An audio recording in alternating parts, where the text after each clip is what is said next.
ವೀರಶೈವ ನ್ಯೂಸ್ಗೆ ಸ್ವಾಗತ. ಇದು ವೀರಶೈವ ಲಿಂಗಾಯತರ ಧ್ವನಿ. ಆತ್ಮೀಯ ಬಂಧುಗಳೇ, ಈ ಸಂಚಿಕೆಯಲ್ಲಿ ನಮ್ಮ ವೀರಶೈವ ಲಿಂಗಾಯತ ಸಮಾಜಕ್ಕೆ ರಾಜಕೀಯವಾಗಿ ಯಾವ ಪಕ್ಷದಿಂದ ಯಾರು ಸಿಎಂ ಆಗಿದ್ದ ಸಂದರ್ಭದಲ್ಲಿ ಅನ್ಯಾಯವಾಗಿತ್ತು ಎಂಬುದರ ಬಗ್ಗೆ ಸಂಪೂರ್ಣ ಡೀಟೇಲ್ಸ್ ಕೊಡುತ್ತೇನೆ. ಅದಕ್ಕೂ ಮುನ್ನ ನೀವು ನಮ್ಮ ಚಾನೆಲ್ಗೆ ಸಬ್ಸ್ಕ್ರೈಬರ್ ಆಗಿ ಈ ವಿಡಿಯೋವನ್ನು ನೋಡಿದ ತಕ್ಷಣ ನಿಮ್ಮ ಕುಟುಂಬದ ಸದಸ್ಯರಿಗೆ ಹಾಗೂ ನಿಮ್ಮ ಊರಿನ ಗುಂಪಿನ ಸದಸ್ಯರಿಗೆ ಶೇರ್ ಮಾಡಿ ಮತ್ತು ಲೈಕ್ ಮಾಡಿ. ಎಲ್ಲರಿಗೂ ಸತ್ಯ ತಿಳಿಯಲಿ. ದಯವಿಟ್ಟು ಈ ಒಂದು ಕೆಲಸವನ್ನು ಮಾಡಿ ಪುಣ್ಯ ಕಟ್ಟಿಕೊಳ್ಳಿ.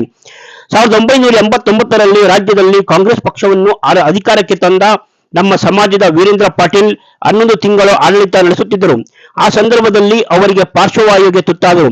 ಅದನ್ನು ನೆಪ ಮಾಡಿ ಚನ್ನಪಟ್ಟಣದಲ್ಲಿ ಹಿಂದೂ ಮತ್ತು ಮುಸಲ್ಮಾನರ ನಡುವೆ ಕೋಮು ಗಲಭೆ ನಡೆಯಿತು. ಇದನ್ನೇ ನೆಪ ಮಾಡಿ ಅಂದಿನ ನಾಯಕರುಗಳಾದ ಬಂಗಾರಪ್ಪ, ಎಸ್.ಎಂ. ಕೃಷ್ಣ, ವೀರಪ್ಪ ಮೊಯ್ಲಿ ಸೇರಿದಂತೆ ಪಕ್ಷದ ಅನೇಕ ಮುಖಂಡರುಗಳು ಹೈಕಮಾಂಡ್ಗೆ ದೂರು ನೀಡಿದರು. ಆಗಿನ ಪ್ರಧಾನಿ ರಾಜೀವ್ ಗಾಂಧಿ ರಾಜ್ಯಕ್ಕೆ ಬಂದು ವೀರೇಂದ್ರ ಪಾಟೀಲರ ಆರೋಗ್ಯ ವಿಚಾರಿಸಿ ದೆಹಲಿಗೆ ಹೋದ ನಂತರ ಸಿಎಂ ಬದಲಾವಣೆ ಬಗ್ಗೆ ಆದೇಶ ಹೊರಡಿಸಿದರು. ಸಿಎಂ ರೇಸ್ನಲ್ಲಿ ಇದ್ದವರು ಒಬ್ಬರು ಎಸ್.ಎಂ. ಕೃಷ್ಣ. ಇನ್ನೇನು ನಾನು ಸಿಎಂ ಆಗುತ್ತೇನೆ ಎಂದು ತಿಳಿದು ಮಹದೇಶ್ವರ ಬೆಟ್ಟಕ್ಕೆ ತೆರಳಿದರು. ಮಹದೇಶ್ವರ ಬೆಟ್ಟದಲ್ಲಿ ಪೂಜೆ ಸಲ್ಲಿಸಿ ಬರುವಷ್ಟರಲ್ಲಿ ಬಂಗಾರಪ್ಪ ಈ ರಾಜ್ಯದ ಮುಖ್ಯಮಂತ್ರಿಯಾಗಿ ಅಧಿಕಾರ ವಹಿಸಿಕೊಂಡರು. 2 ವರ್ಷ ಆಡಳಿತ ನಡೆಸಿ ಕೊನೆಗೆ ರಾಜ್ಯದ ಖಜಾನೆ ಖಾಲಿ ಮಾಡಿದ ಬಂಗಾರಪ್ಪನವರನ್ನು ಕಾಂಗ್ರೆಸ್ನ ಹೈಕಮಾಂಡ್ ಕೆಳಗಿಳಿಸಿ ಅವರ ಜಾಗದಲ್ಲಿ ವೀರಪ್ಪ ಮೊಯ್ಲಿ ಅವರನ್ನು ಪ್ರತಿಷ್ಠಾಪನೆ ಮಾಡಿತ್ತು. ವೀರಪ್ಪ ಮೊಯ್ಲಿ ಅಧಿಕಾರಕ್ಕೆ ಬಂದ ನಂತರ ಮೊದಲು ಮಾಡಿದ್ದು ಅಲ್ಪಸಂಖ್ಯಾತರಾಗಿದ್ದ ಮುಸಲ್ಮಾನರಿಗೆ ಹಿಂದುಳಿದ ವರ್ಗದ ಪಟ್ಟಿಯಲ್ಲಿ 4% ಮೀಸಲಾತಿಯನ್ನು ಕೊಟ್ಟೇ ಬಿಟ್ಟರು. ಅವತ್ತು ಯಾರೂ ಚಕಾರವೆತ್ತಲಿಲ್ಲ.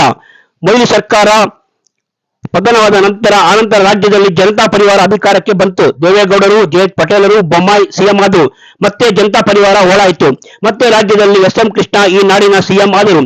ಏನೇ ಆಗಲಿ ಹೈಟೆಕ್ ಸಿಎಂ, ಐಟಿ-ಬಿಟಿ ಜನಕ ಅಂತ ವಿಶ್ವದಲ್ಲೇ ಗುರುತಿಸಿಕೊಂಡ ಕೃಷ್ಣ ಆಡಳಿತ ನಡೆಸಿದ 4.5 ವರ್ಷದಲ್ಲಿ 3 ವರ್ಷ ರಾಜ್ಯಕ್ಕೆ ಭೀಕರ ಬರ ಬಂತು.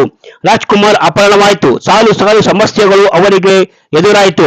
ಅವರ ಅವಧಿಯಲ್ಲಿ ಲಿಂಗಾಯತ ರಾಜಕಾರಣಿಗಳು, ಅಧಿಕಾರಿಗಳು ಮೂಲೆ ಗುಂಪಾದರು. ನಮ್ಮ ಜಗದೀಶ್ ಶೆಟ್ಟರ್ ವಿರೋಧ ಪಕ್ಷದ ನಾಯಕರಾಗಿದ್ದರು. ಅವರಿಂದ ಈ ಸಮಾಜಕ್ಕೆ ಎಳ್ಳಷ್ಟು ಪ್ರಯೋಜನವಾಗಲಿಲ್ಲ. ಜೈಜವ ಆಸ್ಪತ್ರೆಯನ್ನು ನಿರ್ಮಾಣ ಮಾಡಿದ ರೂವಾರಿ ಡಾಕ್ಟರ್ ಪ್ರಭುದೇವ್ ಮೂಲೆ ಗುಂಪಾದರು. ಅದೇ ಸಂದರ್ಭದಲ್ಲಿ ಎಚ್.ಡಿ. ದೇವೇಗೌಡರು ಒಕ್ಕಲಿಗರ ರ್ಯಾಲಿ ನಡೆಸಿ ಅವರಿಗೆ ಸಾಥ್ ಅಂಬರೀಶ್ ಮತ್ತು ಜಗ್ಗೇಶ್ ಸೇರಿದಂತೆ ಇನ್ನಿತರ ಚಲನಚಿತ್ರ ನಟರು ಸಾಥ್ ನೀಡಿದರು. ಈ ದೇವೇಗೌಡರು ಭಾರಿ ಪ್ರತಿಭಟನೆ ನಡೆಸಿದ ಕಾರಣ ಎಸ್.ಎಂ. ಕೃಷ್ಣ ಮೀಸಲಾತಿಯ ದಾಳವನ್ನು ಉರುಳಿಸಿಯೇ ಬಿಟ್ಟರು. 2002ರಲ್ಲಿ 1, 2A, 3A, 3B ಅಂತ ವಿಂಗಡಿಸಿ ನಮ್ಮ ಸಮಾಜವನ್ನು 3Bಗೆ ಸೇರಿಸಿಯೇ ಬಿಟ್ಟರು. ಮೀಸಲಾತಿಯಲ್ಲಿ ಕೊನೆ ಸ್ಥಾನ ಪಡೆದುಕೊಂಡವು. ಅದಕ್ಕೂ ಕೆಲವು ಒಳಪಂಗಡಗಳು ಸೇರಿದವು. 90ಕ್ಕೂ ಹೆಚ್ಚು ಒಳಪಂಗಡಗಳು ಮೀಸಲಾತಿಯಿಂದ ಹೊರಗುಳಿದವು. ಅಂದಿನಿಂದ ಇಂದಿನವರೆಗೂ ನಮ್ಮ ಸಮಾಜಕ್ಕೆ ಮೀಸಲಾತಿಯಲ್ಲಿ ಅನ್ಯಾಯವಾಗುತ್ತಲೇ ಬಂದಿದೆ. ಬಿಜೆಪಿ ಅಧಿಕಾರಕ್ಕೆ ಬಂದ ಮೇಲೆ ಯಡಿಯೂರಪ್ಪ ಯಾವುದೇ ಈ ಒಂದು ಸಮಸ್ಯೆಯನ್ನು ಬಗೆಹರಿಸುವ ನಿಟ್ಟಿನಲ್ಲಿ ಹೋಗಲೇ ಇಲ್ಲ. ನಂತರ ಬಂದಂತಹ ಮುಖ್ಯಮಂತ್ರಿ ಬಸವರಾಜ ಬೊಮ್ಮಾಯಿ ಅವರು ತಮ್ಮ ಅವಧಿಯ ಕೊನೆಯ ದಿನದ ಕ್ಯಾಬಿನೆಟ್ ಮೀಟಿಂಗ್ನಲ್ಲಿ, ಇದೇ ಡಿಸೆಂಬರ್ ತಿಂಗಳಲ್ಲಿ ನಡೆದಂತಹ ಕ್ಯಾಬಿನೆಟ್ ಮೀಟಿಂಗ್, ಚಳಿಗಾಲ ಅಧಿವೇಶನದ ಕ್ಯಾಬಿನೆಟ್ ಮೀಟಿಂಗ್ನ ಕೊನೆಯ ದಿನ ಅಂದಿನ ಗೃಹ ಸಚಿವರಾದಂತಹ ಮಾಧುಸ್ವಾಮಿಯವರು ಒಂದು ಪ್ರಕಟಣೆ ಹೊರಡಿಸಿದರು. ವೀರಶೈವ ಲಿಂಗಾಯತ ಸಮುದಾಯದ ಎಲ್ಲ ಒಳಪಂಗಡಗಳಿಗೆ 2C ಮತ್ತು 2D, ಒಕ್ಕಲಿಗರಿಗೆ 2C ಮತ್ತು 2D ಲಿಂಗಾಯತರಿಗೆ ನೀಡುತ್ತೇವೆ ಎಂದು ಭರವಸೆ ನೀಡಿ ಕ್ಯಾಬಿನೆಟ್ನಲ್ಲಿ ಈ ಸಬ್ಜೆಕ್ಟ್ ಅನ್ನು ಪಾಸ್ ಮಾಡಿದರು. ಆದರೆ ಅದನ್ನು ಆದಷ್ಟು ಶೀಘ್ರವಾಗಿ ಅದನ್ನು ಅನುಷ್ಠಾನಕ್ಕೆ ತರದ ಕಾರಣ ರಾಘವೇಂದ್ರ ಎಂಬುವರು ಕೋರ್ಟ್ಗೆ ಮೊರೆ ಹೋದರು, ಸ್ಟೇ ತಂದರು. ಆನಂತರ ಮುಸಲ್ಮಾನ್ ಬಾಂಧವರೊಬ್ಬರು ಮೀಸಲಾತಿಯನ್ನು ಕಿತ್ತುಕೊಳ್ಳಬಾರದೆಂದು ಸ್ಟೇಗೆ ಹೋದರು. ಆನಂತರ ರಾಜ್ಯ ಸರ್ಕಾರ ತುಳಸಿ ಮದ್ದಿನೇನಿಯ ಮುಖಾಂತರ ಅಫಿಡೇವಿಟ್ ಸಲ್ಲಿಸಿ ಹಾಗೆಯೇ ಉಳಿಸುವುದಾಗಿ ಅಲ್ಲಿಗೆ ನೆನೆಗುದಿಗೆ ಬಿದ್ದಿತ್ತು ನಮ್ಮ ವೀರಶೈವ ಲಿಂಗಾಯತ ಸಮುದಾಯದ ಮೀಸಲಾತಿಯ ವಿಷಯ. ಅಂದಿನಿಂದ ಇಂದಿನವರೆಗೂ ಪಂಚಮಶಾಲಿ ಸಮುದಾಯದ ಜಯಮೃತ್ಯುಂಜಯ ಸ್ವಾಮಿಗಳು ಹೋರಾಟ ನಡೆಸುತ್ತಲೇ ಬಂದಿದ್ದಾರೆ. ಆದರೆ ಇಲ್ಲಿಯವರೆಗೂ ಯಾವ ಸರ್ಕಾರವೂ ಸಹ ಕಣ್ಣೆತ್ತಿಯೂ ನೋಡಿಲ್ಲ. ಬಸವರಾಜ ಬೊಮ್ಮಾಯಿಯವರು ತಾಯಿಯ ಮೇಲೆ ಆಣೆ ಮಾಡಿ ಕೊನೆಗೂ ಮೀಸಲಾತಿಯನ್ನು ಕೊಡಿಸುವಲ್ಲಿ ವಿಫಲರಾಗಿದ್ದು ನಿಜಕ್ಕೂ ನಮ್ಮ ಸಮಾಜಕ್ಕೆ ಒಂದು ದುರಂತವೆಂದೇ ಹೇಳಬೇಕು. ಈಗ ಯೋಚಿಸಿ ಬಂಧುಗಳೇ, ಯಾರ ಕಾಲದಲ್ಲಿ ನಮ್ಮ ವೀರಶೈವ ಲಿಂಗಾಯತ ಸಮುದಾಯಕ್ಕೆ ಅನ್ಯಾಯವಾಯಿತು? ಇವರಿಗೇನು ನಮ್ಮ ಸಮಾಜದ ಮೇಲೆ ದ್ವೇಷ? ಈ ರೀತಿ ಯಾಕೆ ದ್ವೇಷ ಮಾಡುತ್ತೀರಾ ರಾಜಕೀಯ ನಾಯಕರುಗಳೇ? ವೀರಶೈವ ಲಿಂಗಾಯತ ಸಮುದಾಯದಲ್ಲಿ ಬಡವರಿಲ್ಲವೇ?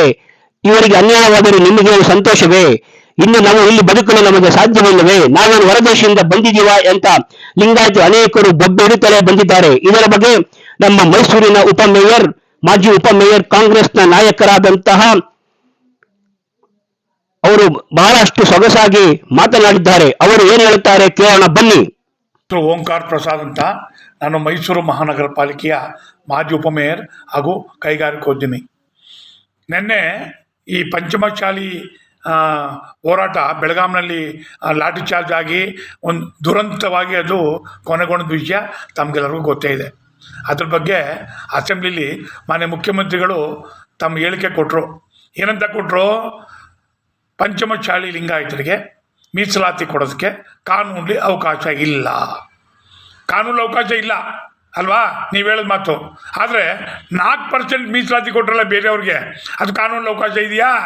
ಅದು ನಿಮ್ಮ ಕಾನೂನು. ಇದು ನಾವು ಮೀಸಲಾತಿ ಕೇಳಿದ್ರೆ ಇದು ಕಾನೂನು ತೋರಿಸ್ತೀರಿ. ಅವ್ರು 4% ಮೀಸಲಾತಿ ಕೊಟ್ಟೋದನ್ನ ನಿಮ್ಮ ಕಾನೂನು, ನೀವು ಇಷ್ಟ ಬಂದವ್ರು ಕೊಡ್ಕೋಬೋದು ಅಲ್ವಾ. ಕಾನೂನು ಹೆಂಗೆ ಹೇಳಿದ್ರು ಬರ್ತದೆ ಅಂತ ತಿಳ್ಕೊಂಬಿಟ್ಟಿದ್ದೀರಿ ನೀವು. ಏನ್ರಿ ಇದು? ಅದರಲ್ಲಿ ಏನು ಹೇಳಿದ್ರಿ ನೀವು? ಈಚೆ ಬಂದು ಏನು ಹೇಳಿದ್ರಿ? ದಬ್ಬಾಳಿಕೆ ಮಾಡ್ತಾ ಇದ್ದಾರೆ, ಅದಕ್ಕೆ ನಾವು ಬೆಲೆ ಕೊಡ್ಬೇಕಾ? ನಾವು ದಬ್ಬಾಳಿಕೆ ಮಾಡ್ತಾ ಇದ್ದೀವಿ ಸ್ವಾಮಿ. ನಾವು ಹೋಗಿ ಪೊಲೀಸ್ ಸ್ಟೇಷನ್ಗೆ ಬೆಂಕಿ ಹಾಕ್ತಾ ಇದ್ದೀವಾ? ಅಥವಾ MLA ಮನೆ ಸುಡ್ತಾ ಇದ್ದೀವಾ? ಅಥವಾ ಸಿಕ್ಕಿದ ವಾಹನಗಳಿಗೆ ಬೆಂಕಿ ಇಡ್ತಾ ಇದ್ದೀವಾ? ಸಿಕ್ಕಿದ ಜಾಗದಲ್ಲಿ ಕಲ್ಲು ಹೊಡಿತಾ ಇದ್ದೀವಾ? ಏನು ದಬ್ಬಾಳಿಕೆ ಮಾಡಿದ್ದೀವಿ ನಾವು? ಹೇಳಿ ಮತ್ತೆ. ಹಿಂಗೆಲ್ಲ ಹೇಳ್ತಿರಲ್ಲ ಗುರುವೆ, ಅದ್ಯಾಕೆ ನಮ್ಮ ಕಂಡ್ರೆ ನಿಮ್ಗೆ ಆಗೋದಿಲ್ವ ಮುಖ್ಯಮಂತ್ರಿಗಳೇ? ಹೇಳ್ಬಿಡಿ. ಲಿಂಗಾಯಿತು ನನ್ನ ಇರೋವರೆಗೆ ಏನೂ ನನ್ನ ಹತ್ರ ಬೇಡಿಕೆ ತರಬಾರ್ದು, ನಾನೇನು ಈ ಈಡೇರಿಸಕ್ಕೆ ಸಾಧ್ಯ ಇಲ್ಲ ಅಂತ ಹೇಳ್ಬಿಡಿ. ನಿಮ್ಮ ಹತ್ರಕ್ಕೆ ಯಾವನ್ರಿ ಬರ್ತಾನೆ? ನಮಗೂ ಗೊತ್ಕಂಡ್ರಿ, ನೀವು ಗೊತ್ತು. ಇನ್ನು ಮುಂದಕ್ಕೆ ನೀವು ಜನಗಳ ಹತ್ರ ಬರೋ ಅವಶ್ಯಕತೆ ಇಲ್ಲ. ಇದೇ ಲಾಸ್ಟ್ ನಿಮ್ದು ಒಂದು ಗೊತ್ತು. ಇನ್ನೇನು ನಿಮ್ದು ಮುಗಿತಲ್ಲ, ವಯಸ್ಸು ಮುಗೀತು, ನಿಮ್ಮ ಅಧಿಕಾರನೂ ಮುಗಿತಾ ಇದೆ. ಇನ್ನು ಮುಂದಕ್ಕೆ ನೀವು ಯಾಕೆ ಬರ್ತೀರಿ ನಮ್ಮ ಹತ್ರ? ನಮ್ಮ ಬರೋದು ಅದಕ್ಕೆ ಇಷ್ಟು ಧೈರ್ಯವಾಗಿ ನೀವು ಬಾಯಿ ಬಂದ ಮಾತಾಡ್ತಿದ್ದೀರಿ. ಇದ್ರ ಮಧ್ಯ ಹೋಮ್ ಮಿನಿಸ್ಟ್ರುಗಳು ಮುತ್ತಿಗೆ ಹಾಕಕ್ಕೆ ಬಂದರು, ಅದಕ್ಕೆ ನಾವು ಲಾಠಿ ಚಾರ್ಜ್ ಮಾಡ್ದೋ ಅಂತ. ಸ್ವಾಮಿ, ನಾವು ಹೇಳಿದ್ದೇನು? ವೀರಶೈವ ಪಂಚಮಶಾಲಿಗಳು ಹೇಳಿದ್ದೇನು? ವಿಧಾನಸೌಧನ ಮುತ್ತಿಗೆ ಹಾಕ್ತೀವಿ ಅಷ್ಟೇ. ನಾವೇನು ಬಂದು ನುಗ್ಗಿ ವಿಧಾನಸೌಧದಲ್ಲಿ ಕಲ್ಲು ಹೊಡೆದು ಗಲಾಟೆ ಮಾಡ್ತೀವಿ ಅಂತ ಹೇಳಿದ್ವಾ? ನಾವು ಮುತ್ತಿಗೆ ಹಾಕ್ದಾಗ ನೀವು ಯಾಕೆ ಸ್ವಾಮಿ ಅಡ್ಡಿ ಮಾಡಿದ್ರಿ? ಮುತ್ತಿಕ್ಬೇಕಾ ಅಂತ ಕೇಳ್ತೀವಿ. ನೀವು ಮುತ್ತಿಕ್ಸೋ ಕಾಲ ಆಗೋಯ್ತಲ್ಲ. ಈಗ ಎಲೆಕ್ಷನ್ ಮುಗಿದೋಯ್ತಲ್ಲ, ನಮ್ಮ ಕೈಲೆಲ್ಲ ಮುತ್ತಿಕ್ಸ್ಕೊಂಡ್ರಲ್ಲ, ಆಗ ನಮ್ಮ ಮುತ್ತಬೇಕಾಗಿತ್ತು. ಈಗ ನೀವು ಮುತ್ಕೊಳಕ್ಕಾಯ್ತದ ಅಂತ ಕೇಳ್ತೀರಿ. ನಿಮ್ಮ ಮುತ್ತು ಯಾವನಿಗಿರಬೇಕು? ನಿಮ್ಮ ಮುತ್ತನ್ನ ನೀವೇ ಇಟ್ಕೊಳ್ಳಿ ನಿಮ್ಮ ಮುಖಕ್ಕೆ. ನಮ್ಗೇನು ಬೇಕಾಗಿಲ್ಲ ನಿಮ್ಮ ಮುತ್ತು. ನಮ್ಗೆ ಗೊತ್ತಿದೆ ಕಣ್ರಿ, ನಾವು ಲಿಂಗಾಯತರು ಕಣ್ರಿ, ನಾವು ವೀರಶೈವರು. ನಮ್ಗೆ ಗೊತ್ತಿದೆ ಯಾವ ರೀತಿ ಹೋರಾಟ ಮಾಡಿ ನಮ್ಮಟ್ಟು ನಾವು ಪಡಿಬೇಕು ಅಂತ.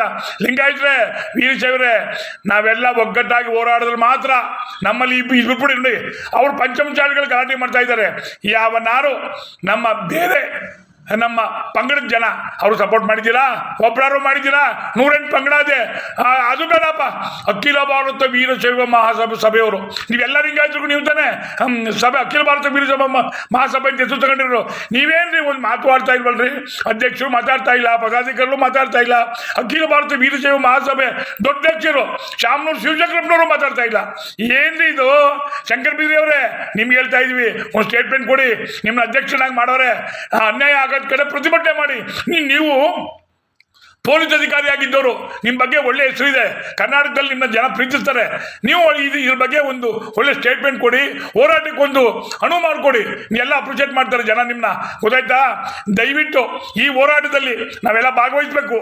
ನಾವೆಲ್ಲ ಸಕ್ರಿಯವಾಗಿ ಭಾಗವಹಿಸಿ ಅವ್ರಿಗೆ ಪಂಚಮಶಾಲಿಗಳಿಗೆ ಬೆಂಬಲ ಕೊಡಬೇಕು ಅಂತೇಳಿ ನಾನು ತಮ್ಮನ್ನೆಲ್ಲ ಸವಿನಯವಾಗಿ ಪ್ರಾರ್ಥನೆ ಮಾಡ್ಕೊತಾ ಇದ್ದೀನಿ. ಪ್ರಾರ್ಥನೆ ಮಾಡಿಕೊಂಡು ನನ್ನ ಮಾತನ್ನ ಮುಕ್ತಾಯ ಮಾಡ್ತೀನಿ. ಜೈ ಬಸವ, ಜೈ ಬಸವ, ಜೈ ಬಸವ.